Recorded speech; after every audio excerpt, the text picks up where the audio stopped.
La conferencia episcopal afirmó hoy que los obispos chilenos que viajan a Roma esperan con humildad y esperanza la reunión con el Papa Francisco. Queremos hablar de este encuentro que se va a realizar la próxima semana, también de la ausencia del cardenal Errázuriz y estamos con el vocero de Voces Católicas, Sergio Mico. Muchas gracias por acompañarnos aquí esta tarde. Muchas gracias por la invitación. Claro, se trata de un encuentro de los obispos chilenos con el Papa que cuando asumió como pontífice prometió tolerancia cero a los abusos. Tal vez los cuestionamientos en la visita que realizó acá a Chile precisamente por ese tema es lo que genera esta expectativa mundial sobre cuáles son las determinaciones que va a tomar, sobre la actitud con que va a enfrentar el problema. ¿Cuál es la expectativa que tienen ustedes respecto a lo que se va a ver en los próximos días? Mira, en primer lugar, ya el hecho de que toda la conferencia episcopal haya sido llamada es un hecho inédito y de una gran fuerza expresiva. En segundo lugar, que el Papa se haya reunido con las 3 víctimas de los abusos sexuales, delitos perpetrados por Caradima, es también un hecho potentísimo de dimensiones mundiales. Ahora, en tercer lugar, ya el encuentro significa que el Papa les va a dar a conocer los resultados del informe Scicluna. Y todo indica que son devastadores a partir de la declaración que hace el Papa Francisco después de leer esas conclusiones. Así que yo te diría que ahí hay 3 cosas muy importantes para la Iglesia Católica y también para la Iglesia Católica a nivel global. Se corre el riesgo de que tal vez se esté generando demasiada expectativa y luego no se cumpla de manera satisfactoria con esa expectativa precisamente de todos aquellos que están esperando grandes cambios. Mira, los tiempos de la Iglesia no son los tiempos del mundo. Si estamos hablando de una institución que tiene 2000 años de existencia. Por lo tanto, sí. Acá pueden haber expectativas frustradas. Voy a partir por las grandes reformas. Evidentemente que acá la experiencia demuestra que la participación de los laicos, de las mujeres, de distribuir mejor el poder dentro de la institución que es la Iglesia Católica, son desafíos de primera magnitud, pero suponen cambios muy profundos. El Papa, por ejemplo, ha formado una comisión para estudiar que las mujeres puedan volver a ser diaconisas, ¿ya? Como era en la Iglesia primitiva. Eso es toda una revolución dentro de la Iglesia Católica y evidentemente la participación de la mujer en la Iglesia Católica es un problema que no da para más. Pero evidentemente esas son medidas cuyos efectos son de largo plazo. Ahora, yo te diría de corto plazo, pueden ocurrir cosas importantes, no sé si necesariamente en el encuentro en Roma, sino que en el periodo inmediatamente posterior. Todo pareciera indicar ya que, por ejemplo, el caso del obispo Barros, por la situación que él está viviendo como pastor en Osorno, debiera dar un paso al costado, y eso es una decisión. Hay otros obispos que han dicho que están disponibles si el Papa se lo pide. Ahora, otra medida de corto plazo, que creo yo que inevitable de asumir y en buena hora, es que el arzobispado de Santiago responda no por una responsabilidad criminal, sino que propiamente política por no haber enfrentado en forma adecuada las denuncias de Murillo, Cruz y Hamilton, y eso se reconozca y se pida perdón en la instancia judicial, en la Corte de Apelación, y se procedan a pagar las indemnizaciones que correspondan. Así, eso es parte de la doctrina católica. ¿Falta una reparación de ese estilo hacia las víctimas? Sí, no tengo ninguna duda en ese sentido. Si el Papa ya pidió perdón, entonces es evidente que la Iglesia Católica como institución global está reconociendo una responsabilidad. Ahora, que también esto quiero ser muy claro, aunque yo sé que es polémico, acá hay responsabilidades a nivel institucional, pero también hay responsabilidades de nosotros los laicos. Así es, muchos católicos tenemos que hacernos la pregunta, ¿por qué nosotros no hablamos? Entonces, yo soy de la idea que también en las medidas de reparación debiéramos participar también los laicos y las laicas. ¿Participar de qué modo? Mira, yo te digo, si hicimos colectas para la visita del Papa, ¿por qué no hacer una colecta, un verdadero acto de contrición, donde nosotros también, digamos, sabes que esto es una forma concreta de que es una iglesia que asume también una responsabilidad? te insisto, hay responsabilidades criminales, hay responsabilidades políticas de las autoridades de la Iglesia, pero también hay algo que podríamos llamar la responsabilidad moral. ¿Por qué guardé silencio? Ya, eso me parece que también son medidas de corto plazo, próximos meses, que se debieran, en mi concepto. Quiero agregarte una tercera. La Iglesia Católica tiene un Consejo Nacional de Prevención de Abuso, ¿ya? Y de acompañamiento a las víctimas. Ahí se está recolectando mucha información. Y una forma también de reparación es la verdad, es decir, ¿sabe qué? Bueno, tenemos el caso de varias congregaciones, que sean situaciones por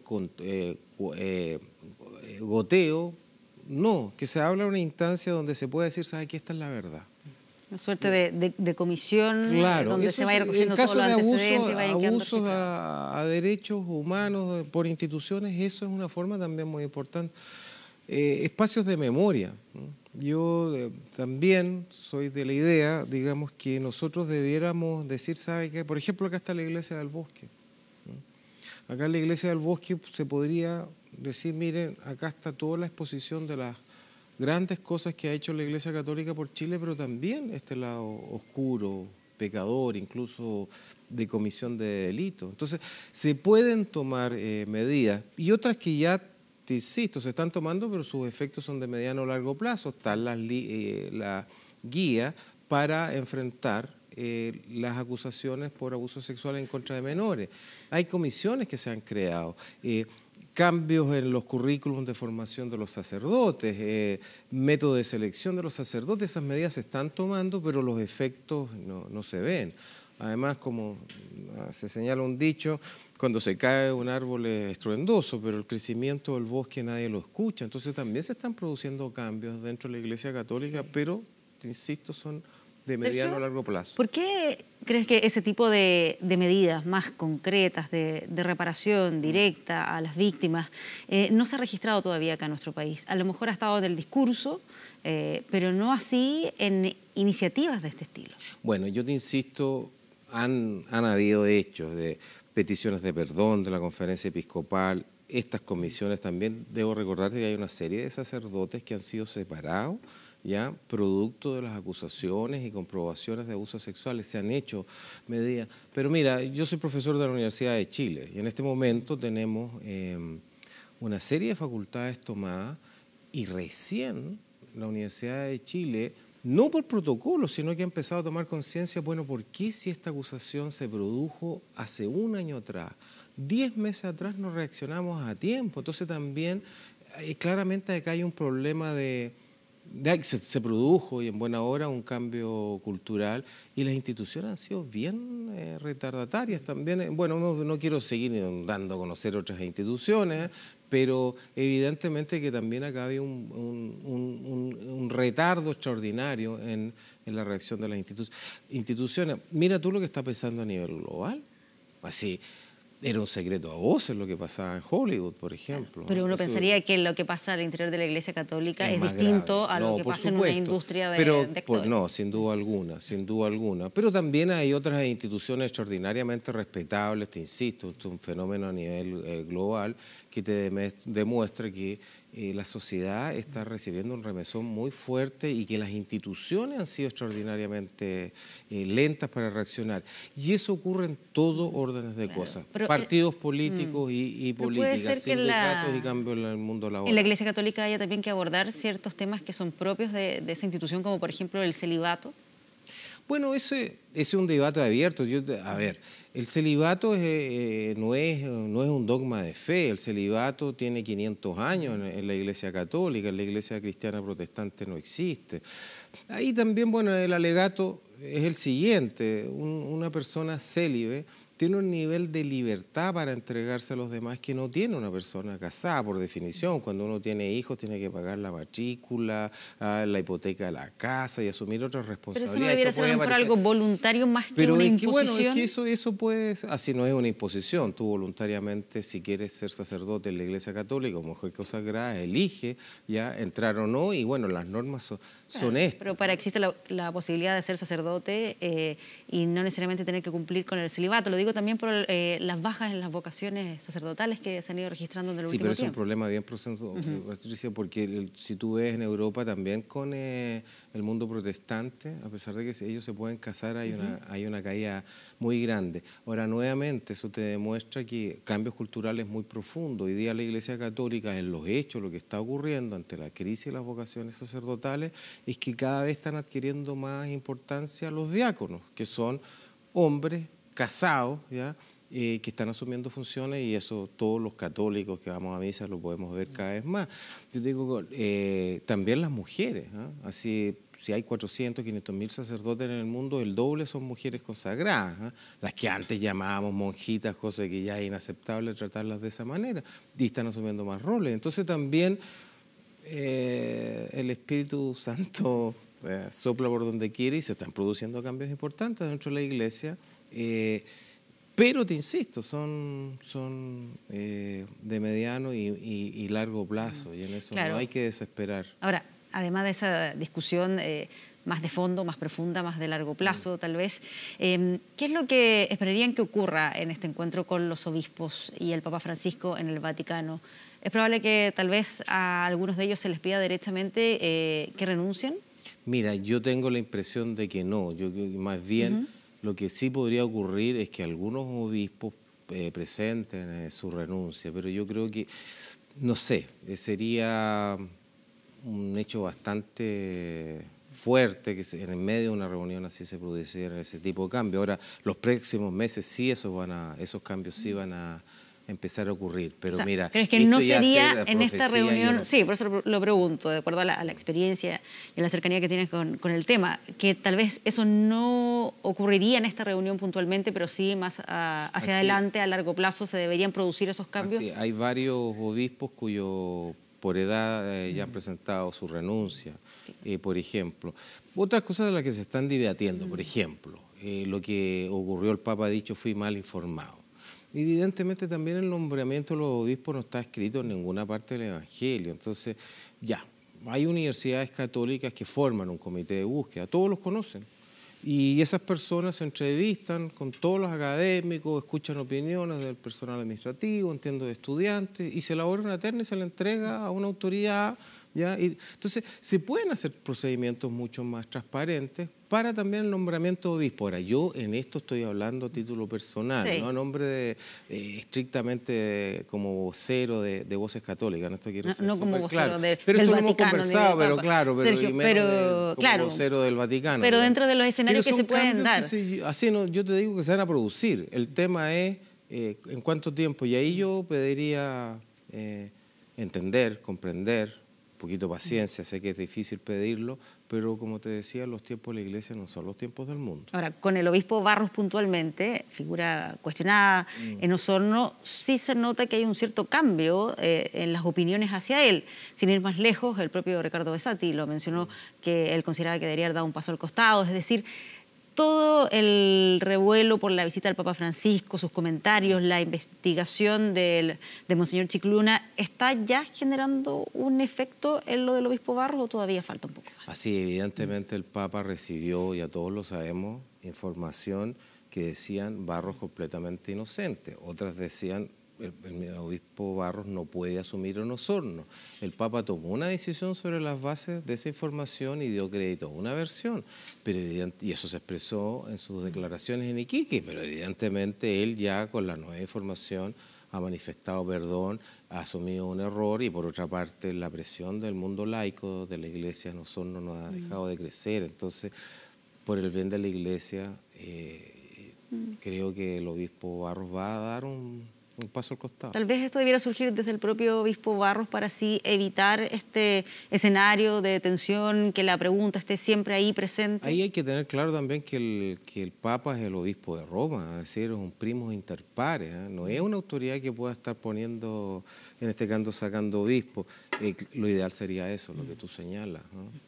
Que aparezca, bueno, el Papa ha hablado de un acto de volver a la comunión dentro de la Iglesia Católica, conversión, de oración. Y justamente uno en este proceso de conversión y de comuniones eclesiásticas sería muy bueno que en este caso el obispo Barros incluso escuchara la voz de, como has señalado tú, del arzobispo de Santiago Sátigo. Sí, ¿qué debiera ocurrir tal vez con otras figuras que han estado en el centro del debate, de los cuestionamientos, como el propio cardenal Errázuriz, quien ha dicho ya que no va a viajar a este encuentro con el Papa Francisco? ¿Cómo interpretar también eso? Bueno, primero él no tiene la obligación canónicamente hablando de concurrir. Efectivamente, él estuvo hace 9 días atrás y en tercer lugar él entregó un documento de 14 páginas. Pero llama la atención. Así, Monseñor Errázuriz fue arzobispo de Santiago desde el año 98 hasta el 2008. Las primeras denuncias en el caso Caradima fueron 2001, 2002, 2003, 2004. Entonces, claro, la opinión de él, la experiencia de él se van a echar de menos. Sí, puede que se le considere como una de las personas que no entregó esta información veraz, que es la que plantea directamente el Papa Francisco en su Bueno, yo carta. te decía acá, está el presidente de la Conferencia Episcopal, quien tiene uno de los encargados de comunicar, está el nuncio y los cardenales que tienen el deber de participar en la toma de decisiones del Papa por el bien de la Iglesia, también tienen una función de información. Pero nuevamente podemos especular mucho, pero el problema de fondo es que hay un problema de transparencia en el nombramiento de los obispos, no solamente en Chile, y que hay que afrontarlo con medidas de mediano y largo plazo. Sí. ¿Es el rol tal vez del nuncio el que también queda más cuestionado cuando el Papa Francisco expresa ese reparo de que no recibió la información veraz?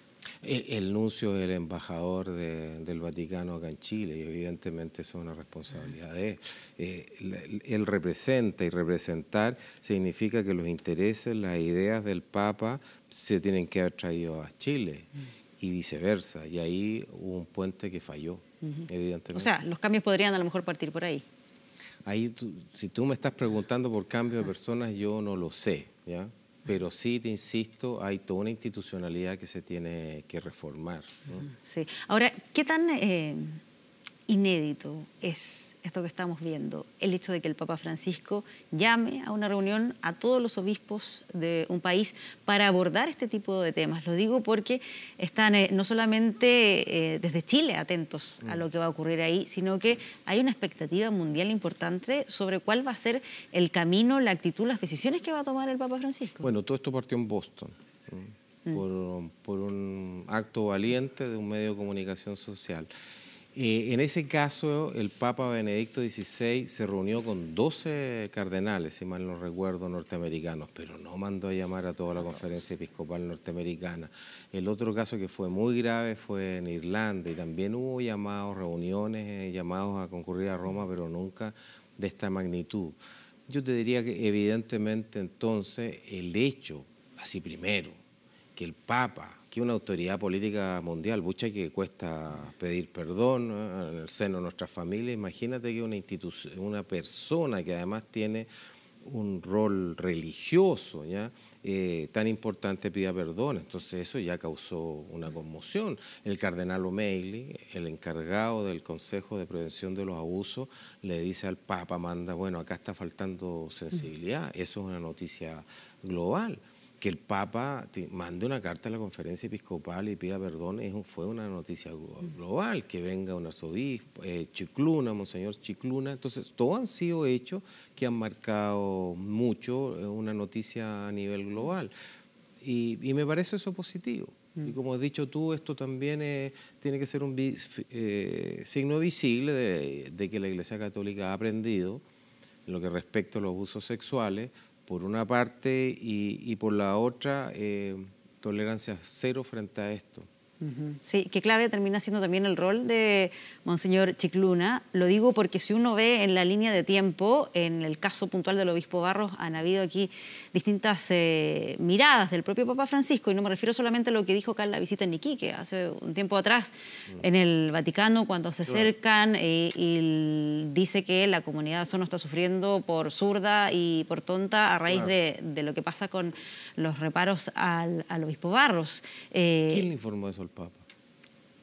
Esa es una pregunta Y ese es el punto importante. clave que deja él expresado en esa carta también.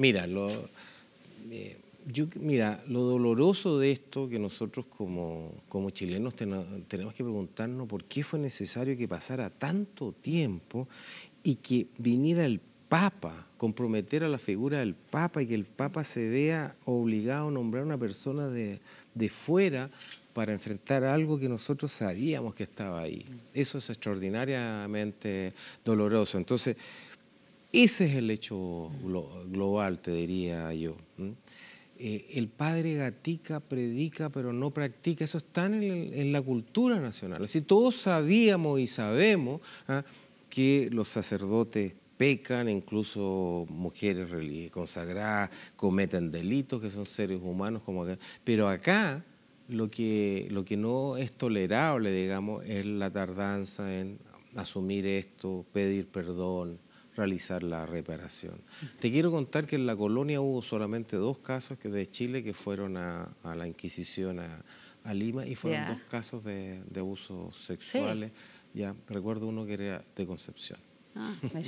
Para que veas un tema que nos viene desde hace bastante tiempo. Sergio, muchas gracias por acompañarnos acá.